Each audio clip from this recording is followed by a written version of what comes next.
Hi, welcome to my channel, it's JeGaysus. Funny thing is I wanted to wear my shirt, but now it's kind of out of frame. Didn't think about that. And we're gonna be doing makeup, and I'm gonna be telling you my coming out story. I'm gonna try to get this done in 30 minutes if we can, so like, good luck to all of us. I have some music. I'm doing it for me to keep myself calm. We're gonna just do makeup, and I'm gonna talk to you. I'm gonna try to actually use the mirror as much as possible. I'm really bad at using hand mirrors. I do not understand how people do it, but we're gonna try to do it as best as we can. It's the Morphe Gay one. Is that cute? So first we're just gonna start off with primer. I'll say what the products are in comments, but I don't have like affiliate links or anything. And get into it. I came out when I was about 12, 13, something like that. Yeah, so I came out around 12. I came out officially in 7th grade, 8th grade, but here's the thing, I was forced out. I did not come out on my own accord. Not 7th grade, sorry. It was 9th grade officially, but I started knowing I was gay around 7th grade. So let's set the picture for you. I live in a small town, not gonna name it, but it is Cowboy Central, and all the guys are Wranglers, Jeeps, trucks, all that fun jazz. You know the types. They're not exactly non-homophobic, okay? I was in a very small class. We had a 7th and an 8th grade combined class that was 13 kids, literally 13 kids. And a lot of them were Mennonite. At the time, I was extremely religious. I was just non-denominational, coming off of a Baptist upbringing. Very much unaware of what gay was. It wasn't something that was even talked about within my church. It wasn't something that was talked about within my school. And I had a friend, and we were best friends. We were talking, we were chilling, we were doing the thing. I think I can say his name. His name was Jason. We started talking after being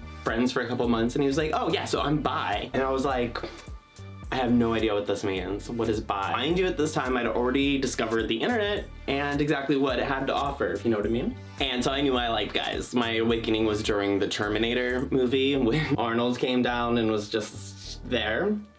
I realized there was something going on that I liked. It started making a lot of sense because he's like, I'm bi. And he explained to me what it was, saying I like both girls and guys. Now, I didn't know this was a possibility, and nobody told me. So my surprise just grew to like adoration. I just wanted to know everything about it. I myself decided, okay, I'm bi as well. I had a girlfriend at the time. She was gorgeous. She went to a different school because again, mine was full with just like Mennonites. Okay, so we're gonna go with the wide foundation brush. I got this CoverGirl Olay crossover, and it's actually pretty good. But again, this is a trust the process kind of thing because I'm not always great at my makeup, but it comes out good in the end, no matter what. Back to the story. I was like, this makes so much sense because at this time I thought I was emotionally attracted to women, but I was sexually attracted to men because I knew from the computer, once again, that I did like men, but every single guy in my life, from my dad to the guys in my school, with, again, cowboys, were not what I would want in a man. So I was like, I don't understand how anyone could ever want a boyfriend, that men are just the worst, and that's still true. So I was like, okay, so I'm romantically attracted to women, I will date women, and then I will have sex with men. It makes sense, right? Yeah, I think it does. So it's like, okay, I'm bi too. Did I tell anybody? No. Did I tell my bi friend? Absolutely not. We weren't there yet. But it at least gave me a little bit to work with. I knew I wasn't crazy. I knew that there was a name for it. I finally knew there was other people.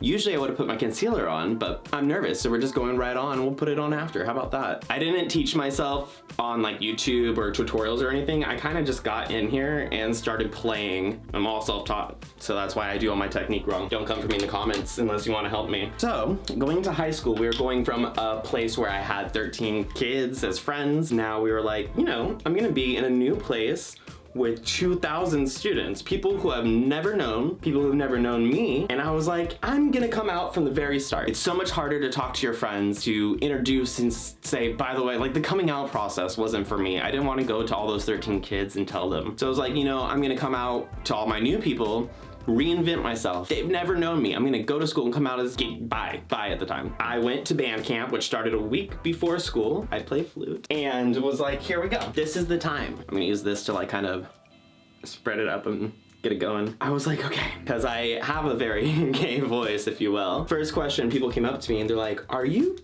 gay? 2 people specifically. I automatically denied it. Here was the chance, and I was like, no, why would you say that? Of course not. No, I'm not gay, but thank you for asking. Try again, I'll see you later. They didn't stop asking. That was not the end. Oh, no, no, no, no, no, no, no. Quite the opposite, in fact. They decided that they were going to pester me on it every single day. And they're like, you know, I'm bi, this guy, we can say his name. Peter's bi, like, it's not weird. You can tell us, like, we know there's something going on with you. You know, if you're not, it's okay. But we just understand that you might need to be taking some more time until you decide. And then they told me Peter had a crush on me. And I was like, what do I do? So I decided to say, yes, you caught me. I'm bi. It's official. Yay. And they were like, duh, I knew it, I knew it, I knew it. You could not hide this. You're so obviously one of us. I felt like a relief. I said, okay, here, we're doing the thing that I said I was gonna do. School hasn't technically started yet, so we're still right on track. And we went forward with it. Because Peter liked me and because I had no idea what I wanted in life, we decided that we were gonna start dating. I was a freshman at the time, he was a sophomore, tale as old as time. So that was that. We decided that when school started, we were just gonna introduce ourselves as boyfriends. That way you don't even have to come out to anybody because it's super easy when you're walking around school holding hands with another guy, they figure it out. Now, we were the only two gay identifying men, and that's the important part, in this school. Remember, this is 2004. There was not a lot of gay representation anywhere, like Will and Grace on TV maybe, but definitely not in like any kind of kid atmosphere. It was still very much taboo. So, being in a small town, we were the only ones. I was fine with that. I got bullied mainly by men. The women didn't seem to care nearly as much. Let's get this a little bit. But the guys were relentless, right? Guys will be guys, I guess. I don't think that's an excuse. They would be giving me death threats. They would be, you know, pushing me in the halls, doing all that sort of thing. You're gonna wanna make sure your makeup gets in your hairline here. I'm talking to myself, that's what it's about, right? Let's go over some of the actual danger points. It was a very racist area. I'm mixed race, I am a quarter black, and when they found that out, much more help. So I took the bus home, which is a long 1.5-hour bus. I lived way out of town, and one kid would sit directly behind me. Again, no last names, but Walter, you know who you are. He would threaten me. He would hold and like grasp my neck like he was choking me. He would say one day, I'm gonna bring a gun to school. I'm gonna bring a gun to school and I'm gonna shoot you dead. And in my stupidness, I honestly looked at him and said, okay, cool. You do that and I'll bring my 22 and we'll see who has a faster shot. Let's go. I wasn't afraid of anything as a kid. It didn't stop him from bullying me. No, no, no, no. But it did show him that I wasn't gonna just be put down like that. And he's like, well, I'm gonna get a group of guys together. We're gonna tie you to the back of my truck and we're gonna drag you across the gravel. Men. This is why I said I couldn't date them. Anyways, skipping past that, that's pretty much as bad as it got. There were some rocks being thrown at my head. I used to walk home from school. People would yell slurs out the cars I drove by. You know the word. And then they would throw rocks. Every man in that town was awful. Except for my boyfriend at the time, Peter, of course. We'd kissed by this point, and I think it was actually when I had my first kiss that I realized, oh, I can be romantically attracted to men, and I can be sexually attracted to men, and I can marry those two things. I'm gay. What I wanted from women was just like a friendship. I wanted that personal connection. You can have friendships with women because they're great and move forward with that. Oh, my Farrah brushes are my favorite. We're gonna go into contour mode. I have so many drawers of makeup, it's not even funny. Using this, okay. Yeah, I'm gay. I decided that, came out officially to myself, to the world as gay. Again, at 12 freshman year, I was an early starter, so 12 going on 13 that year. And it was great. Like, at least I had a place, I was doing my thing, I had a boyfriend. Oh, we gotta get quiet for this part because I do like really intense bronzer. I'm not recommending everyone do this, but that's what I do. I'm not used to doing my makeup in this lighting. Blend that right into the hairline a little bit. Get whatever's left off. I like this palette because it has 3 different colors. It has like dark to like darker to lighter, and I use that to blend. Okay. We'll blend, right? Or we'll get this going and then we'll blend while I continue the story because this is too hard to do without my big mirror. I can't see. I didn't like this side of my face, only this side so you can see me. Okay, so we're gonna go straight down here, sharp angle, straight down here, sharp angle. Now we're gonna go in with the lighter middle color, connect them. A little up top, to round off, but not a lot, they tell me. Oh my God. I'm messing up already. It's okay. It's okay. This is just a first run on YouTube doing things. It does not have to be perfect. Get some lighter color for when I blend. So, where were we at? here's where it gets crazy. Obviously, we weren't very discreet. We would walk around, like I said, with my hands on his hands. We would kiss sometimes after school out on the lawn before getting onto the bus. It was a whole thing. Well, the school board took notice of this. They decided that it was unsafe for us to be kissing or holding hands, which, I mean, they weren't wrong, right? I was getting death threats. I was getting things thrown at me. They didn't know this, but they could assume because of the place that we lived in, the target being on us as the only 2 queer men in school. They could figure it out. So they decided that would be in their best interest if they told my parents that I was gay. That's how they're gonna stomp that in the foot. My mom's cousin was a secretary at the school, and she took it upon herself to tell the school board that, like, she would make it happen. Here comes what happens. My parents at this time was extremely evangelical. So I'm sitting at home one day, because I stayed home sick, and I was sitting at home. We had a long driveway. It's like an hour, not an hour. It's like a mile long driveway. And so I see both their cars, one by one, following each other in. It was like 3 o'clock in the afternoon, and I was like, oh gosh, something's wrong. Like, they have 2 different jobs, they get off at 2 different times, and like, something's wrong. I thought somebody died, to be honest. Like, I was like, this is not gonna be good. So I braced myself for whatever news it was, and they were like, you're gonna need to sit down at the table for this. And I was like, okay. They're like, we know that you're gay. And I was like, how did you know that? Like, did you go through my cell phone? Where's this information coming from? And they said, you know, the school told us. Which, by the way, I don't know if it was then, but it's definitely illegal now. I was like, okay, well, yes, I'm gay. And then my mom cried, my dad cried. She pulled the whole, was it me? Did I do something? Did I do this to you? Was there something I could have done better? And I was like, no, like, I think it was just because I'm gay. Of course, she threw the whole, is it because you're a molested thing? Because I was molested at a young age. I'm pretty open about talking about my traumas. And I was like, no, I think it's just because I like guys, okay? So my dad asked the question, do you have a boyfriend? To which I said yes. His name is Peter. We've been dating for about 6 months. He was like, okay, so here's the deal. I don't care what you are. We're still gonna love you, but you can't be gay. At least not in our house, not until you turn 18 and you can move out and do whatever you wanna do. But as you're living here in a Christian home, you can't be gay. You can be whatever you are, just not actively. You can't have a boyfriend, you can't promote it, you can't show it to people. Of course, we're worried about you. This life leads to depression, alcoholism, all that fun stuff. And I was like, okay, how are you gonna stop me from being gay, essentially? Are you gonna take me out of school? What's going on? They said, we're going to take your phone. That way you can't talk to boys you like. 2004, pre-Grindr, pre-apps, I was like, you're gonna take my cell phone. Huh? I was like, you do know I still go to school with Peter. I could write him a note in class, slide him a note. I have French class with him. Yeah, they didn't really get how technology worked, I guess. That was my punishment. I didn't have a phone for like 3 months after that. We went to the pastor. Actually, they went to the pastor before. This was all his idea. They got guidance before they came to me. It's so hard to blend while holding a mirror and talking. I don't know if anyone's ever tried this, but this is like way harder than it looked. Props to all the beauty bloggers. I'm trying to diffuse it a little bit. It's just turning into mud. Yeah. So, moving on to some blush. That was pretty much the start of how everything got worse. My parents decided, as good Christian people, that they should take me to a conversion therapy place. An ex-gay place, if you will. This was 3 hours away from us. So we had to take every Thursday off to drive 3 hours there. And then we would have a personal session, a family session with my mom and my dad, and then a group session with me and other guys around my age who were dealing with sexual immorality. Let's go through that really quickly, because again, I'm trying to keep this on a time limit.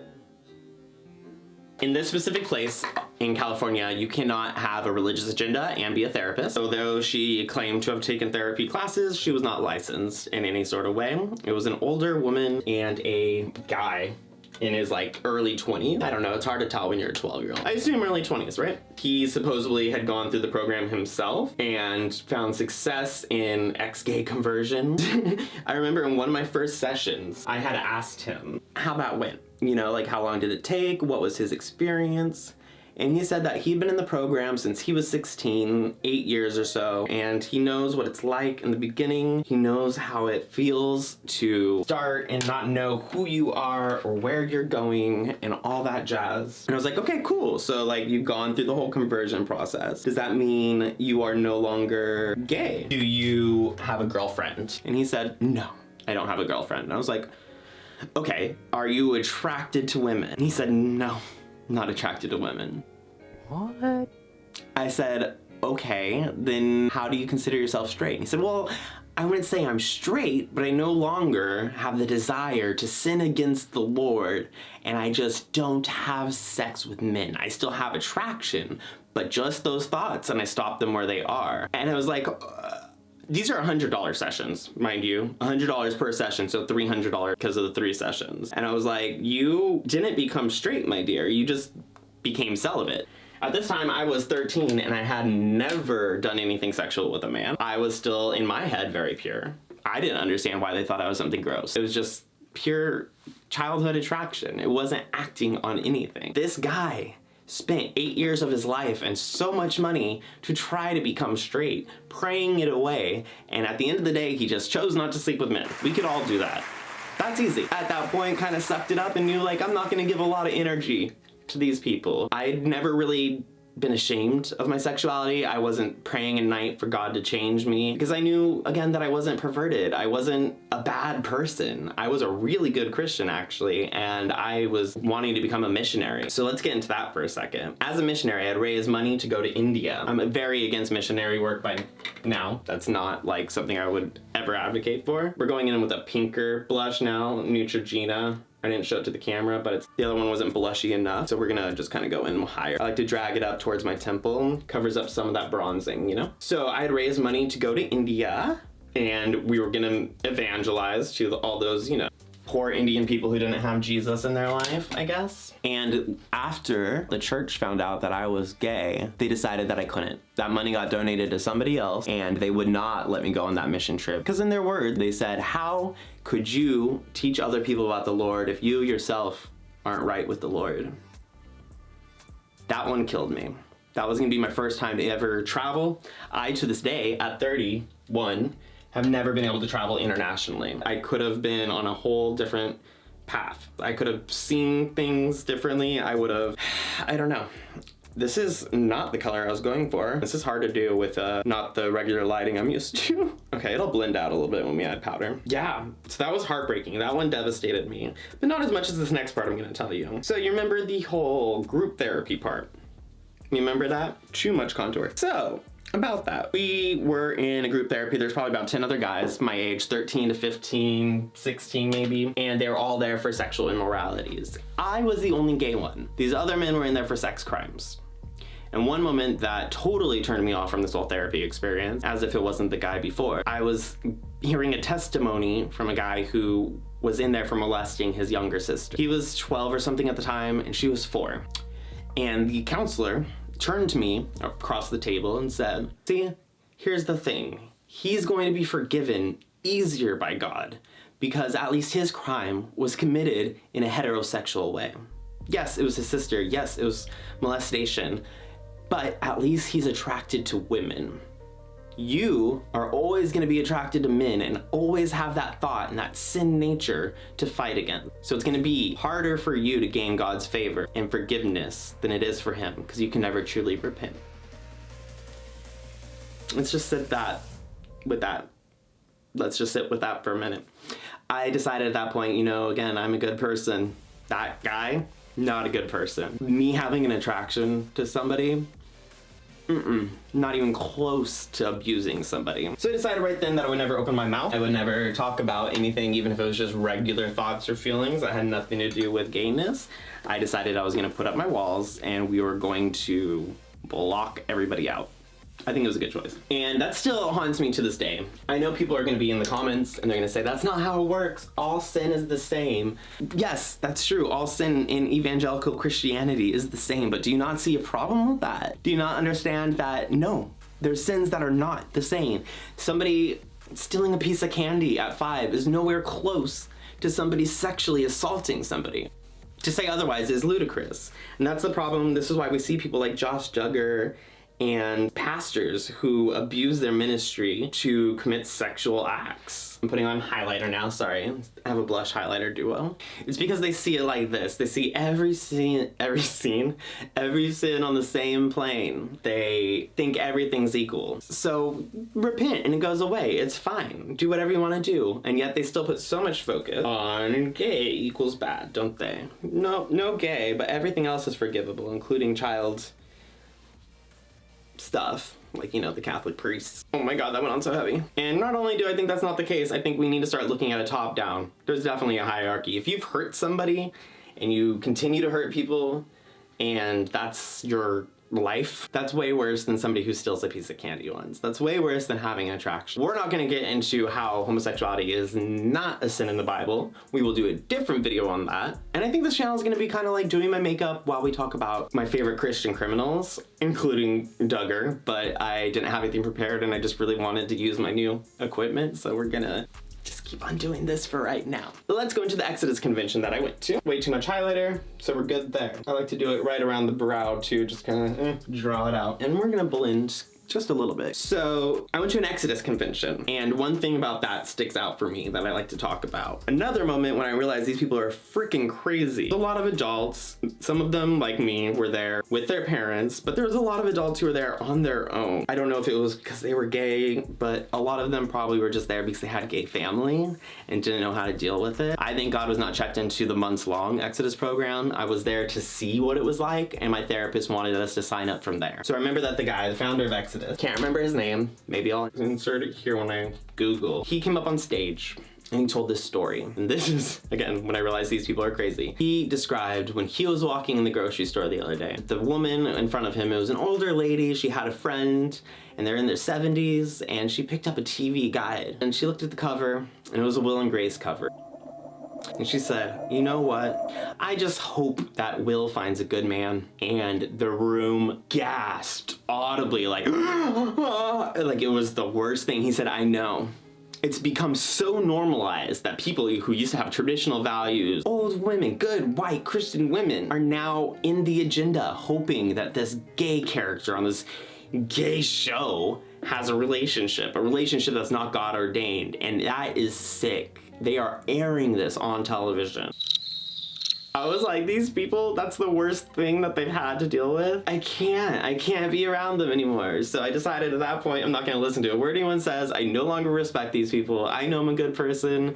Anything anyone tells me religious-wise that X is a sin and X isn't, I'm gonna ignore them because I know very much who I am. Went with the school board too. I had to sit down with the school board and have a meeting where they said, we need you to go back in the closet still. I'd broken up with my boyfriend. Actually, I did because I had another guy I liked and this was a perfect out. That sounds so bad, but again, 13, but that guy was a senior and had no interest in me. Anyway, the school board was very much like, we still need you to go back in the closet because gay. We told you, no gay. No gay here.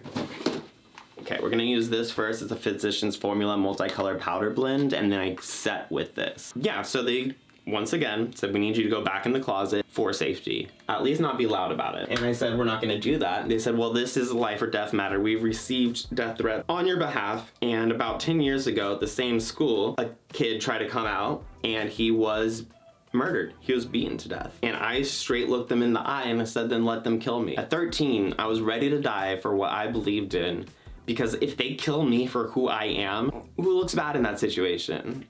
I'm willing to go down as a martyr, hopefully make news about it, because it needs to change. I have nothing to do with that. If somebody in this world wants to take me out, that's on them and them alone. Brave at 13 years old. Probably want to do that now, and I don't recommend anyone else does that. Your safety comes first. Stay in the closet if your safety is at danger, period. Moving on, I started a GSA. First in my school, became president. I kind of co-started with a senior who left, and I took control for the next 3 years. I dropped out of high school because I was bored. I was a little bit ahead of the curve. So after they already didn't like me, I was gonna do a protest in which I had all the school walk out. This wasn't over gayness. This was purely over, I didn't like how schools ran. I started to find out because of in-house suspensions, because of being truant, that they get paid if you're there and they don't get paid if you're not. You are literally just a ticket to them. They do not care about you for anything except for the money that you're bringing in. You're a head in a seat, and I did not like that. So I was gonna have a walkout where we all have our own school, where we choose our own subjects sitting on the lawn. I had 5 different schools in California, all the way up to San Francisco and Oakland were a couple of them. So they invited me to test out. They said, we invite you to not go to school anymore.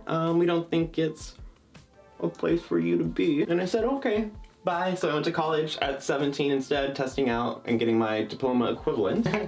Yeah, has nothing to do with being gay. I just thought I should throw that part in there. But let's get back into my parents. Because of the time that was spent and the sheer amount of money that was spent on going to these counseling sessions, the house environment got really bad. There was a lot of fighting. There was a lot of verbal abuse, physical abuse. My dad attacked me once and I ended up getting arrested for it. It's a sponge, don't worry, I don't have a criminal record. We can go into that in a different video. I'm gonna add some color to my eyes. For the color of my eyes, I kind of just use a little bit of bronzer, unless I'm gonna do a full eye makeup look, which we are not today. If you've seen my videos, you know this is like my not JeGaysus look, and then I talk to JeGaysus when I'm fully done up with the eye makeup. That's how we do that. So, because of all the abuse and all of the tension in my house, my parents ended up breaking up. They got a divorce, they moved to different houses, and just like that, magically no one cared that I was gay. My mother said that it was my father's idea. He wanted a son, he wanted somebody masculine, and that wasn't what I was giving him. My dad, who had converted to Christianity from my mom on the other hand, said, I grew up in LA. I had gay friends my entire life, drag queens, trans friends, ever since I was little in Hollywood, and I loved them. I have no issue with you being gay. It was your mother, because it was a Christian thing, that she wanted to push that on you, and I had to go with it. So they both blamed it on each other, and as soon as they were separate, neither had a problem. And a lot of people ask, like, they put you through a lot, like, between the arrest, the gay therapy, how do you get along with them? They didn't care. They loved me. They thought they should care, and they acted accordingly. So that's why I don't hold it against them, and I still have a great relationship with both of them. As I get older, I realized that they were doing what they considered to be best. And they did it out of love, even as misguided as it was. I don't think that they hatefully did it. I don't think they hatefully wanted me to change. I think they were scared. Not even scared for my salvation. They were scared for how the world would treat me. They were scared that I wouldn't be able to handle that pressure that people in homophobia tends to put on us. And I understand now, as I'm older, that that's what it was. It was a reaction out of fear, not a reaction out of pain or anger. And that's helped me as well. My mom and I are going to actually start a YouTube channel going over this whole process and going over how she kind of broke away from Christianity and became spiritual, but more importantly, how she came to accept my queerness through learning. Now we watch Pose together. She loves I Am Jazz. I get to teach her about new things like being non-binary, and it's great. It's great. It gets better. That's what my message is to you. It gets better. It can be hard. It can be crazy. Oh, I don't want to get makeup on my merch. Okay, we're not gonna do a full neck. We're just gonna kind of blend it out so you can see it up close. It gets better no matter what. Worst comes to worst, if you're an adult, and again, if you're gonna lose family, but you have the means to move out on your own and you're ready to come out, go ahead and go for it. Because even if you lose your biological family, one thing that any gay person can tell you is that it is a culture where we make our own. I'd also put like a little bit of bronzer here, you know, just to give me some more clavicle, and there, but I have huge clavicles already. Collarbones, I mean. Are they the same thing? Clavicles? And anyway, any gay person will tell you that the biggest part of our community is choosing your own family. Even me, with having my family, I moved as soon as I could out of this homophobic area to LA. Like as soon as I turned 18, it was adios. I dropped out of college. I'm now going back to school, so that was probably a bad choice, but chosen family is what got me through living in LA. And you'll have that experience no matter where you are. The queer community is your family. When you see us at parades and straight people judge us and say like, why do you do this? Why do you do that? Why does there need to be a straight pride? It's because it's the only place where we can feel gathered as a people like we belong. As a gay person, you're always coming out. You're walking into a job and you're gonna have to tell people one by one or just as a mass. In the grocery store, people will look at you being like, is he, isn't he? It's a constant process of being one little thing dropped in the center of a whole bunch of straight people who are assuming. But that's not the case at Pride. Okay, one last thing. I need to take down this bronzer still a little bit more. So I like to add more blurring powder to blur that out, you know? This is just translucent. And it helps to smooth down some things. If you want to get down to like the nitty gritty of how I started deciding other parts about my sexuality, because over the past couple of years, I've started to learn I am also ace. I'm on the ace spectrum. I should say I'm more like gray asexual, and I'm non-binary, more on the cis side of non-binary, because I'm like, you know, he, they. I don't mind if people call me he, because I understand that my masculine presentation is a thing. It's been a journey, and it's always a journey. Sexuality is a journey. It's gonna change day to day. And if you're open to that, even if you're a straight person who's like, I understand I can fall in love with somebody and see past their genitals, go with it. Like for me, example, Hillary Duff, perfect woman, would love to be in a relationship, married, all that jazz. I think we did it. I think we were able to get there in 30 minutes. And okay, let's see if we can do a close up. It's a little hard because my camera's on a tripod. Oh, I guess I could zoom in. One sec, let's see if we can do this. Makeup. Kind of a natural look, right? I mean, if you've seen my videos, you've seen what it looks like, but that's the process. Again, I just taught myself, and you can teach yourself too, I guess, maybe. And we're gonna be getting into like an actual category one day. Like I said, we wanna do like true crime, but only Christian killers, or I had another idea. We'll get there. Comment what you want to see. Follow me on other socials. Make sure you're going to click and subscribe. All those usual things. If you hate the makeup idea, tell me in the comments. Don't dislike the video, because that would just hurt my feelings. Let's start making a community here as well. It's gonna be super exciting, and I thank you again for all the follows, all the support, all the likes, and if you have any questions or you just need to talk about some of the situations that were brought up here, feel free to reach out, and I will do my best to try to give you any kind of advice that I can. I'm not the best at that, but all my social links are in the description as well. I'm just a Beacons link that has everything listed out. Ways to support the channel, ways to get this shirt, ways to find me on TikTok and Twitter. So I will see you next time. Let's hope this fucking mic worked and the lights came out okay.